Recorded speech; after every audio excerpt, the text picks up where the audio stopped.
Good evening, and welcome along to The Big Show. Hope we find you well this evening. Coming up on the show, we'll be talking to country rock band The Rising. They'll be performing a special live version of their new single. And we'll be finding out which Northern Ireland band was more rock and roll than Motley Crue. But starting things off, one of the most bizarre pieces of showbiz news of the week. Rita Wilson, the wife of Tom Hanks, she's been on her Instagram page and she's actually given out her phone number to her fans. Can you believe this? No. Of course, her and Tom are currently isolating at home because they both tested positive for the coronavirus, so she must be getting cabin fever at home. She's given out her number and asking fans to text her, and here she is on her Instagram page. Hi guys, it's me, and I just wanted to tell you something. I am going to give you my phone number. And you can text me and I'm going to text you back. That way I can let you know what I'm up to and where I'm going to be, and maybe tell you some things that are happening before they happen. So feel free to text me to my cell phone number. It is me. I will get it to you and I will get back to you in due time, because I'm going to be probably spending a lot of time on text. Anyways, the number to text me at is 310-299-9260. 310-299-9260. Text you soon. Bye. Right, so there we go. So if you've got a question for Rita Wilson or Tom Hanks, drop her a text. And also on her Instagram page, she's asking for suggestions for her quarantunes, okay? Songs that she wants to listen to while in quarantine. So let's do this. Pick up your phone, right? Mm-hmm. We'll send her a text right now because we have her number, all right? And we'll suggest a song for her to add to her Quarantunes playlist, okay? What should we ask for? Are we really going to do this? Let's do this, yeah. Okay. Well, one of my favourite songs, Robin, is That's What Friends Are For by Dionne Warwick and Friends. And of course, her friends were Elton John, Stevie Wonder, Gladys Knight. That's right. And I think this is a really perfect song to sing at this time, because we're all friends, all stuck inside together. All right, okay. Get texting Rita Wilson. See if she comes back to us by the end of the show. And also, while you're on, why not ask her to see if she'll add some Daniel O'Donnell or Hugo Duncan to her playlist as well. All right? Okay. All right, let's move on to some live music now. And country rock band The Rising are back with a great new single called Just Another Name. We'll chat to them in just a second, but here's a very special live version that they recorded in their studio.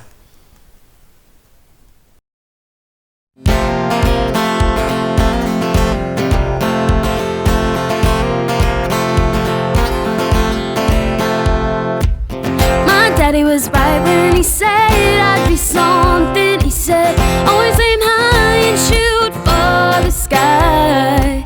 So much to say, I'm never holding back nothing. My heart on my sleeve, my hopes were set high. And every time they knocked me down, well, every time I stood back up, to you this is what I said. Someday when my name's in lights, you'll look back and see what you missed. Someday when I move on, you'll think back to our song's gonna hit you right then. Just what you've lost now, baby, you're just another name in my history book.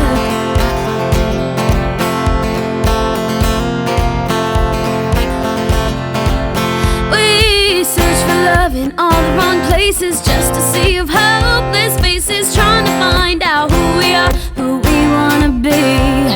We need to rise up from this fight that we're all afraid of losing, and we've got a trick up our sleeves. Every time they knock me down, well, every time I stand back up, to you this is what I say. Oh yeah. Someday when my name's in lights, you'll look back and see what you missed. Someday when I move on, you'll think back to our old song. It's gonna hit you right then. Just what you lost now, baby, you're just another name in my history book.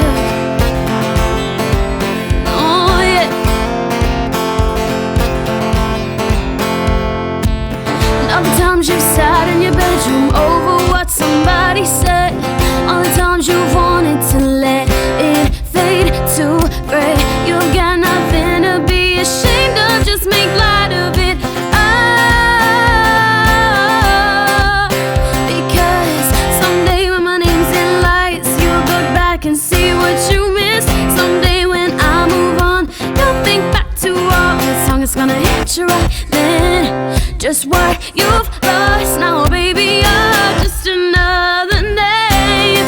Oh yeah, someday when my name's in lights, you'll look back and see what you missed. Someday when I move on, you're gonna think back on just what you've lost. Another name in your history book. You're just another name in my history book. Now, baby, you're just another name in my history book. And that's the new single from The Rising called Just Another Name. And the guys from The Rising, Chris and Chantal, join us now via Skype. Hi guys, how are you? Hi! Hello, we're okay. So how are you both coping with the lockdown situation at the moment? Oh, it's been really tough. I mean, I'm not able to see most of my family because they're in Granny's in care home, so is my granda. My mum's in a different house. It's just madness. Yeah, everyone's separate. We've all lost their jobs in various Yeah. arts venues and stuff as well. It's So mad. Chris, you have your own studio, so I suppose you can just work away and continue to make music. yeah, it's great, you know, because obviously you can do everything remotely these days. But obviously there's only so much you can do remote. So you know you can't. Normally I would have singers in a lot to do vocal sessions and stuff, and you know you can't really do that. But it is great. You can still work around this. So it's great the way technology allows us to do that these days. It's great to see so many local bands and singers doing live music on Facebook and social media at the minute, isn't it?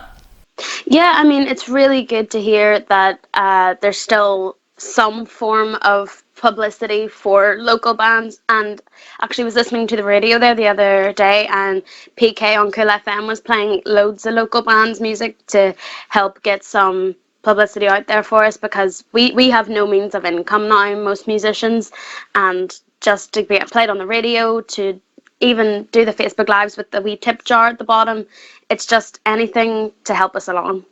Your new single, Just Another Name, is out at the moment. How did that come about? Yeah, we'll say we're doing this idea where we're doing a single every month. So obviously we've compiled so much material, you know, so we're just kind of drip feeding it every month. But the song itself was it's an anti-bullying kind of message. So it's basically, you know, both Chantal and I were badly bullied, so it's kind of an uplifting message to, you know, no matter how bad things get, there's always a way out. Yeah, it was on the album, Moving On, but it was kind of not done to its best potential when it was being put on the album. So now we had a chance to kind of refine it, remaster it, remix it, change things that we felt needed to be changed, and it's one of our favourite songs to play now, so just felt right. Yeah. You're getting loads of airplay all over the UK. That must be really exciting for you. Yeah, it's great, you know. mad. It's so, even in like far-flung countries that you've never been to, it's just so good. It just shows you the power of music. The fact that you can write something in your bedroom and all of a sudden that then goes to places you've never been, seen, or even heard of. Yeah. So it's quite surreal, but great. So am I right in saying that you're getting more attention throughout the rest of the UK than you are here in Northern Ireland? Yeah. To be fair, yeah. I think over here there's a stigma when it comes to putting the genre of country in your vocabulary, and I think that when people hear us, they're like, oh, it's going to be the traditional Irish country, but we're not, and that kind of confuses people. Yeah. But also that as well, it's sometimes over here there's like, you can't really blend genres, even though sometimes you know, that's the only thing you've got is to blend your different influences and whatnot. But we're too country for pop radio, we're too poppy for country radio, and it gets a wee bit confusing. But I actually recently, with the Belfast and Nashville festival coming out and country to country and stuff, there's been a lot more open-mindedness with regards to all that over here. So we are getting there with the likes of Downtown Country playing us the real American country music, and we're starting to realise here that there is more than just Irish country, aren't we? Yeah, slowly but surely. People's palette is widening. Widening. You know, so that's good to see. Yeah, it's fun. You know. Are you still going to be releasing a new song every month? Yes. Yes, just obviously a few more hurdles have been put in the way. Yeah. Luckily enough, you know, both of us, you know, have studio facilities. You know, you've got your we've both got Pro Tools on our laptops, and we've got interfaces in both households and microphones set up. So Chris can do all the guitars and MIDI stuff here, and I can do vocals and other guitars over in my house, and we can then send them over and have him mix them. Yeah. And I mean, every month there will be a single, because April's is already in the mix. We're getting there, bit by bit. You're kind of working a month ahead of ourselves. Yeah, to fix this in place. It's a lot of work though, but yeah. I think it's worth it, you know, especially with the way the music industry is today. Yeah, someone once said to us that Spotify and Apple Music is kind of like your Facebook for music. So if you're constantly drip feeding it, chances are more people will be listening to it, watching it, liking it, sharing it, etc. And it triggers that's that the way to go. algorithm that everyone's talking about. So Spotify and sites like that are great for getting your music out there, but it's not exactly going to make you rich, is it? No. That's the old argument. You know, it's kind of, you know, what's it, 0.0006 pence, basically. So, yeah, unless you're getting millions upon millions of streams, you're not going to make anything. You're really not going to make anything. So for us, it's really Spotify and the like has become, it's almost like a landing platform for you to get people in, and then you have to monetize them other ways. So that might be like merch, or like even what a lot of artists are doing today, you know, doing Facebook live streams with tip jars. So you're finding new ways to monetize around your music, as opposed to the old model of where the music was the monetization. So once all of this is over, is it going to be difficult still for bands and musicians to get out there and get back to normal, get back to gigging and stuff again?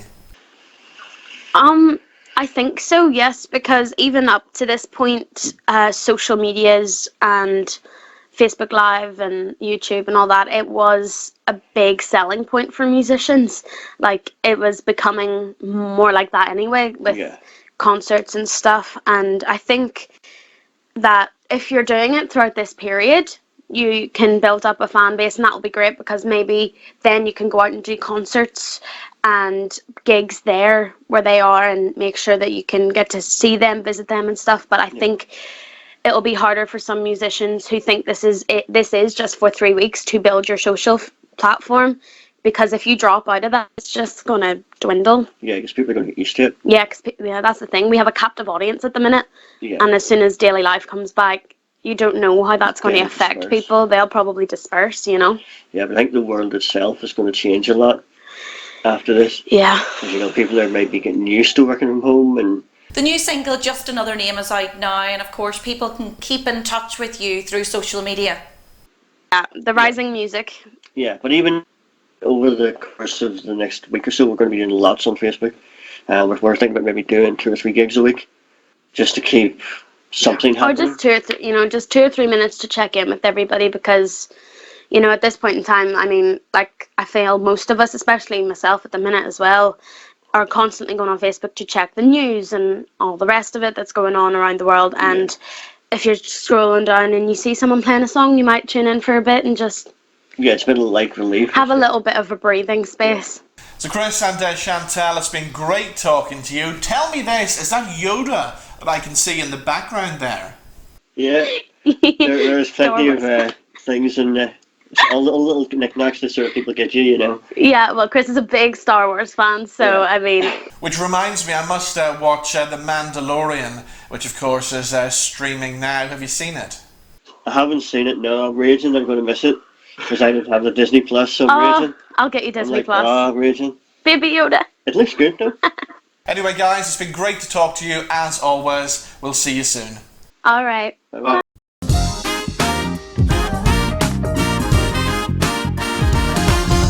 Now, tell me this, have we had any response from Tom Hanks' wife yet on the text? No. But surely she's not going to respond to everybody, Robin. Well, she said she was in the video, but it would take her some time, obviously, to get around to it. Did you know she's a singer? No, I didn't actually. I didn't know this either, but she's got a new album out at the moment, which is called Halfway to Home, and a new single out as well called Heart Unknown. Oh. So I wonder, is that why she's doing all this publicity on Instagram? Probably, Robin.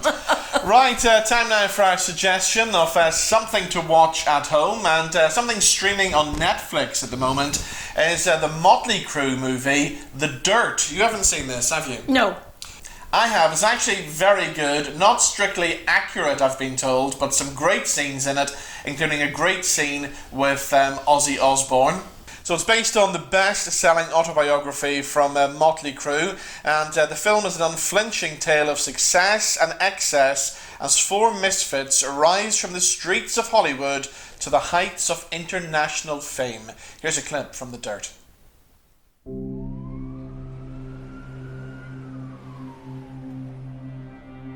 It could have happened to anybody, but it didn't. It happened to us.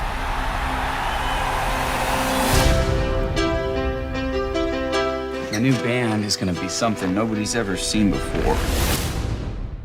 Oh my God, those are my pants. But they look so much better on me. We got a runaway, a kid drummer, an old man. Let's just play it. A cover band singer. They say you're gonna be a rock star. What do you think?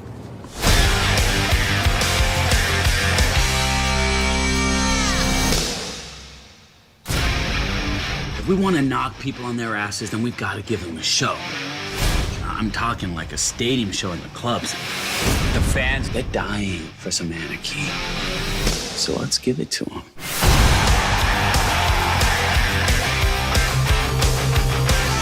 I work for Elektra Records. You guys like a record deal?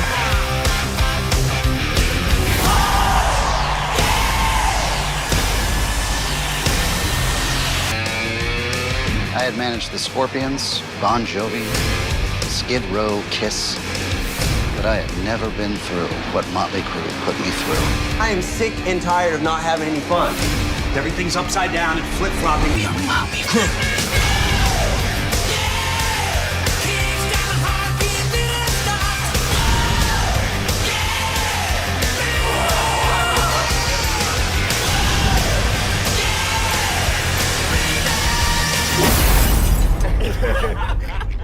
Motley Crue, here all week!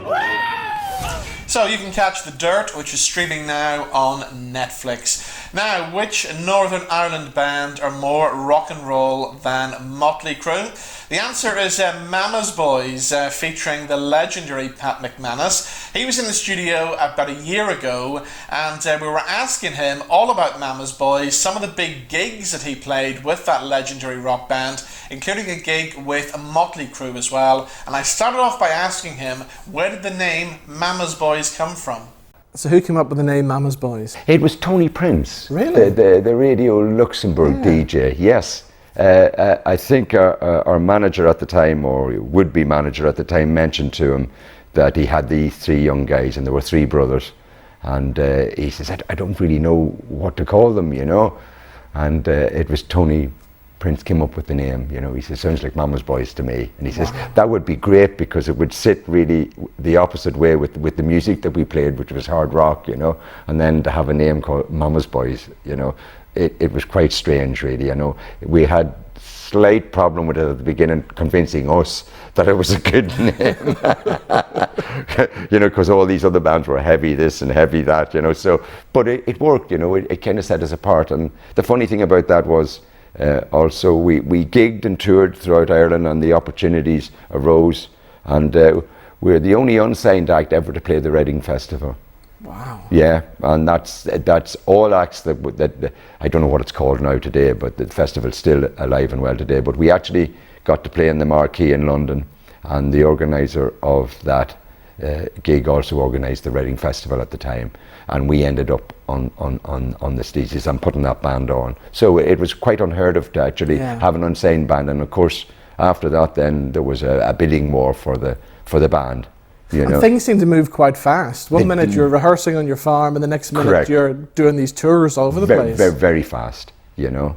And it was quite a learning curve for us, because we were still learning at the time. We were. If I look back on it now and think about it, we weren't ready at all, you know. We hadn't had time to get a grasp of actually what was happening. We were trying to write and learn how to write songs as well in the meantime, and yet they were pushing you out on tour and they wanted another album, and so we never really had the time to develop as artists. We were really young, and we were just still learning, you know. So, and it was all a bit of fun to us, you know. Yeah. We didn't take it that seriously. I mean, the people that belonged to the band and surrounded the band and the record companies, they were taking it very serious. But to us, it was a bit of an Irish thing. Actually, it's all a bit of fun.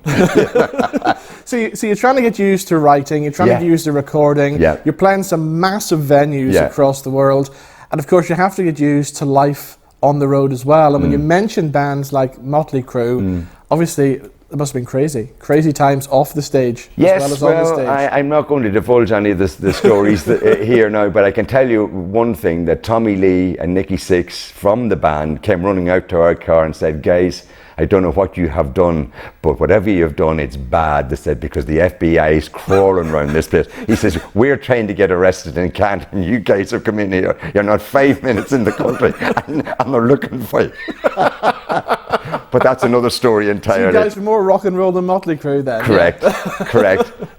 They couldn't figure it out at all. So of all the big gigs around the world that you played, is there one that stands out when you stood on stage and went, "Yeah, we've made it now"? No, I think the Reading Festival for us. I mean, we did Milton Keynes with, you know, and Nebworth and all those other big venues, fantastic, and played with Deep Purple there. But for me, we achieved that solely by ourselves, without any record company back, and it was purely on the strength of the band, and that to me was the biggest achievement, to actually get there and to be unsigned and to play, you know, was an incredible. Looking back now, we didn't think anything of it at the time, and we weren't even aware. It was Dante Benuto from the Kerrang magazine actually informed us that happened. I wasn't aware until recently that we were actually the only unsigned band to ever play there. So he actually told me about it, which was, I was gobsmacked. I didn't realize that had happened, you know. So, you know, from that point of view, I think that was probably the biggest achievement. And from there on then, it was downhill. The record companies got involved, and that was the end of that. You know, the funny thing about record companies is they sign a band because they actually like what they see and hear. And as soon as they get you signed up, then they want to change it. And you go, "Well, hang on a second here. The reason you signed us in the first place was because you liked what you heard. Now you're trying to change it." Yeah. And did you always fight against that? Yes, very much so. Battling record companies. Constantly. Yeah, and you know, they always... it's a very difficult business, because they would hang, you know, they would say to you, "Well, look, you know, we're the ones who are financing all of this. If you don't play along, we pull the plug." And suddenly you realise you've got 5 or 6 of a road crew, you've got 3 or 4 band members, and you don't want to let the people down. It's a livelihood to them, you know. So they kind of have you. They can kind of haul you over the coals and have you over that way. So it's for any band, it's a difficult situation. 1, 2, 3, 4.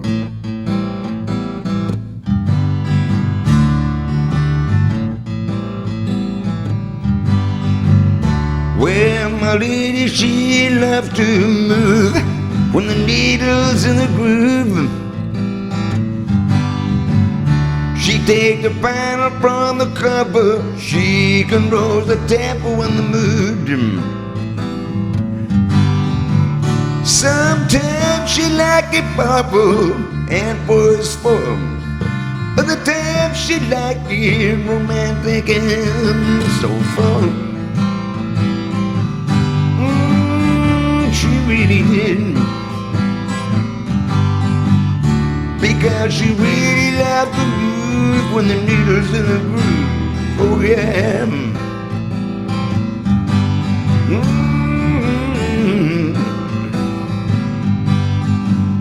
Well, she asked all the boys around to listen to her hi-fi sounds. She played it fast, she played it slow, she played it high, she played it low. She rock and roll all night long. She danced the night away to her favorite song. Oh yeah.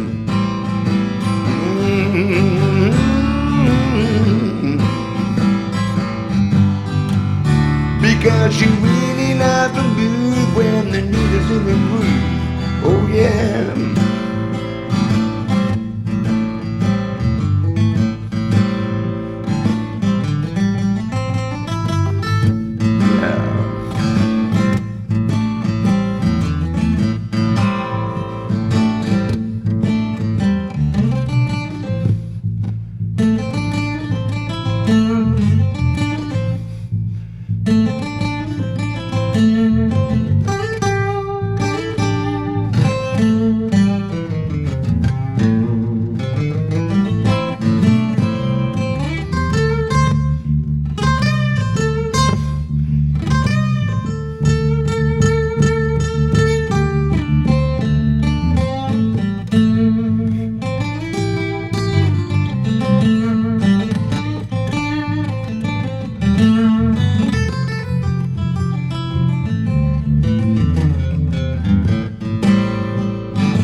Take it to the beat. The record's on the deck. She loses all of self-respect.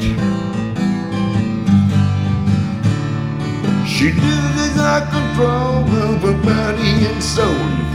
She loses it all. The good times roll, oh yeah. She really did. Because she really loved to move when the needle's in the groove. Oh yeah. Yeah, yeah. Because she really loved to move when the needle's in the groove. Oh yeah.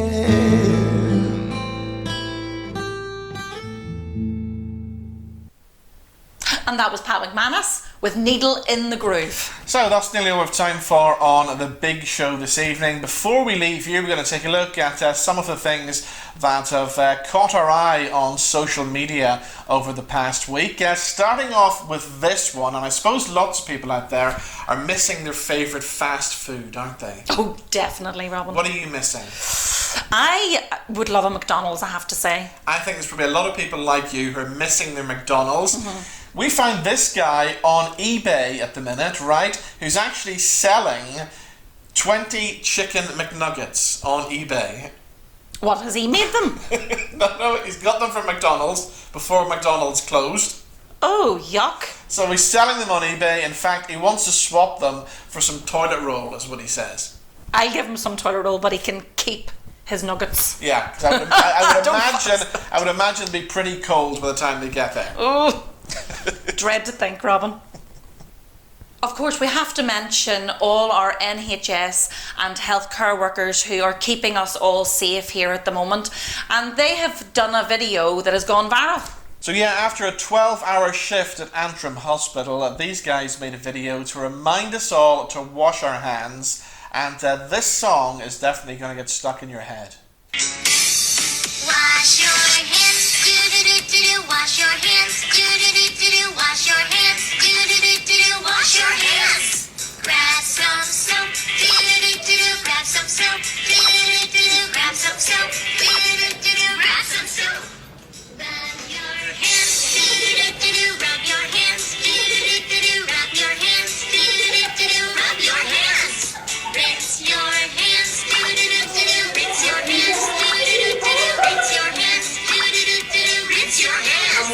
Now, something else that went viral recently. What happens when your cruise is cancelled? Well, here's a couple who's not going to let staying at home stop them from enjoying their holiday.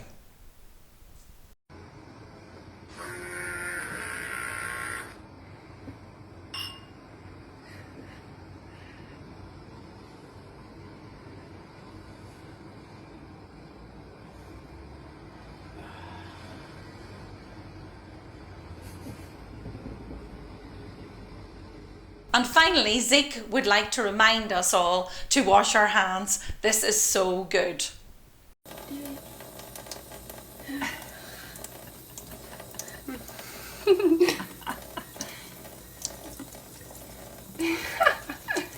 He's trying. Use it, use it. Yep, wash your hands. No corona today.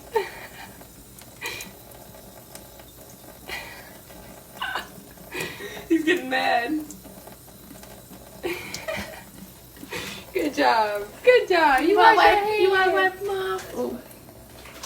And you can actually follow Zeke on Instagram as well. So that's all we have time for on the show this evening. Stay well, stay safe, and we'll talk to you again soon. Bye-bye. Bye.